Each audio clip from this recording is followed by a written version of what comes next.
Assalamualaikum warahmatullahi wabarakatuh. Habib Umar. Perkenalkan, nama saya Rigen, nama panggung, nama asli saya Muhammad Rizky Rakelna.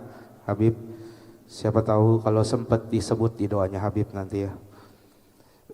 Pekerjaan saya adalah seorang komedian, jadi saya senang sekali membuat orang tertawa dan mungkin kalau orang-orang melihat saya senang bercanda. Tapi kadang saya takut gitu, Habib. Jangan-jangan apa yang saya lakukan dianggap main-main di mata Allah Subhanahu wa taala. Jadi yang ingin saya tanyakan, bagaimana cara seorang komedian menjaga niat dan batas agar humor yang disampaikan tetap bernilai baik dan tidak menjauhkan diri dari Allah Subhanahu wa taala. Itu aja Habib, mohon pencerahannya. Assalamualaikum warahmatullahi wabarakatuh. Barakallahu fiik. Yakunu dzalika bi islah niyyati awalan. Semoga Allah Ta'ala memberikan keberkahan kepada engkau, Saudara Rigen. Yang pertama adalah langkah pertama memperbaiki niat kita terlebih dahulu. Wa huwa idkhalu sururi ala qulubil mu'minin.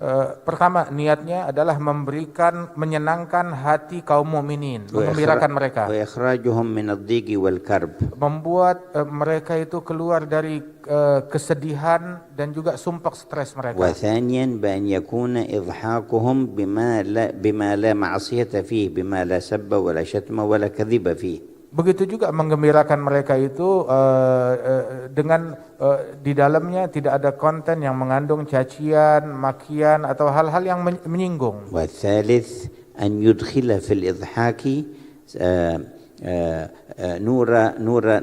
نور التقريب إلى الله والدعوة إلى الله تعالى، فذلك ممكن من حيث أن يختار في الإضحاك شيء يشير إلى ترفع عن سوء أو إلى تمسك بخير أو إلى تذكر بالمصير.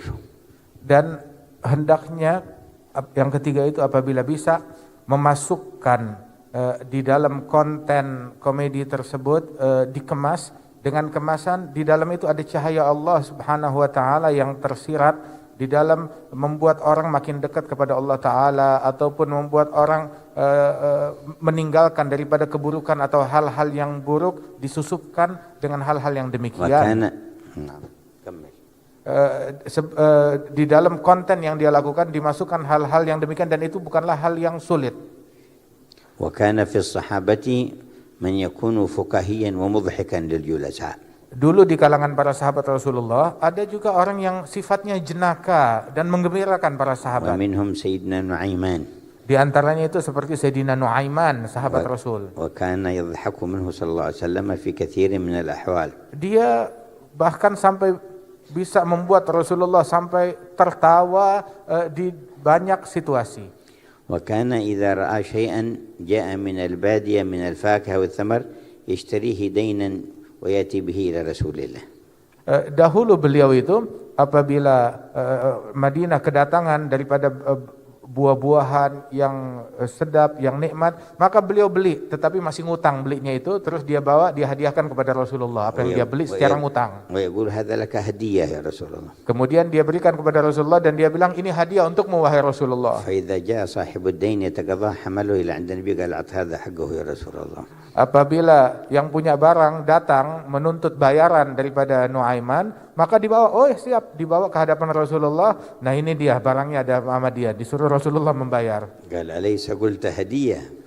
Maka Nabi bilang, kan kamu bilang ini hadiah buat saya. قال دخلت إلى البلد أحببت أن تطعمها فاشتريتها دين ولا نعطيه حقه فيعطيه حقه ويتبسم صلى الله عليه وسلم. Kebetulan saya lihat ini barang bagus, datang ke kota Madinah. Saya pikir ini bagus sekali kalau saya hadiahkan kepada engkau, tapi saya nggak punya uang. Jadi saya ambil dulu ngutang, saat dia nagih, ya saya suruh dia tagih kepada kamu.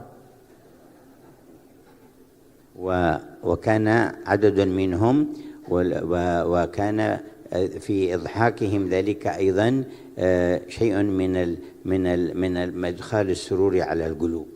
Dan ada daripada momen-momen beliau itu memberikan kegembiraan, membuat orang lain tertawa untuk menyenangkan hati manusia. بل وكان بنفسه صلى الله عليه وسلم يمازح الصحب وقت المزح معتدل من غير إيذاء ولا كذب. Bahkan Rasulullah pernah juga di dalam beberapa situasi beliau sendiri yang bercanda dengan para sahabat tetapi dengan candaan yang santun dan juga terukur. جاءه رجل فقال يا رسول الله أحملني أي أريد الخروج معك في الجهاد فاجعل لي جملا فقال نحملك على ابن الناقة. Maka Rasul ketika bercanda pun juga dengan jujur. Kemudian ada satu orang datang kepada Rasulullah, ya Rasulullah tolong bawa saya, ajak saya di dalam perjalanan jihad tapi saya nggak punya kendaraan.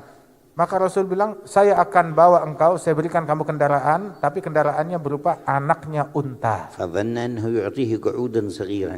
Dia menyangka kalau yang akan diberi adalah ya anak unta yang masih kecil, bagaimana bisa memikul saya? قال يا رسول الله وما يغني عني ابن الناقة ما أصنع بابن الناقة. Maka dia bilang, ya Rasulullah, kalau saya naik anak unta mana bisa, anak unta nggak bisa memikul saya, nggak bisa saya tunggangi. فقال له هل يلد الإبل إلا النوق إذا أعطيناك الجمل كبير أليس ابن ناقة؟ Maka Rasul menjawab, loh bukankah setiap unta itu adalah anak dari seekor unta juga, anak dari seekor unta betina. Jadi unta dewasa pun juga dia sebenarnya anak daripada unta. وجاءته امرأة مرة فقالت إن زوجي يقول كذا وكذا. Ada seorang wanita berkata kepada Rasulullah, ya Rasulullah, suami saya berkata nitip pesan ini dan itu. فقال زوجك الذي بعينيه بياض. Maka Nabi bilang, oh suami kamu yang matanya putih itu ya? قالت له يا رسول الله ما بعيني زوجي من بياض. Maka wanita itu bilang, ya Rasulullah, suami saya normal, matanya enggak putih. قال بلى. قالت أنا أعرف زوجي ما في عينيه بياض. Nabi bilang, iya mata suami kamu putih. Bilang, saya tahu suami saya matanya enggak putih. قال هل من إنسان ليس في عينيه بياض؟ Nabi nanya, memang ada manusia yang matanya enggak ada putihnya? أنا ما عنيت بياض سواد من العين البياض الذي حوالي العين. Artinya itu mata manusia pasti ada putihnya, enggak mungkin putih semua matanya ataupun enggak ada putihnya sama sekali.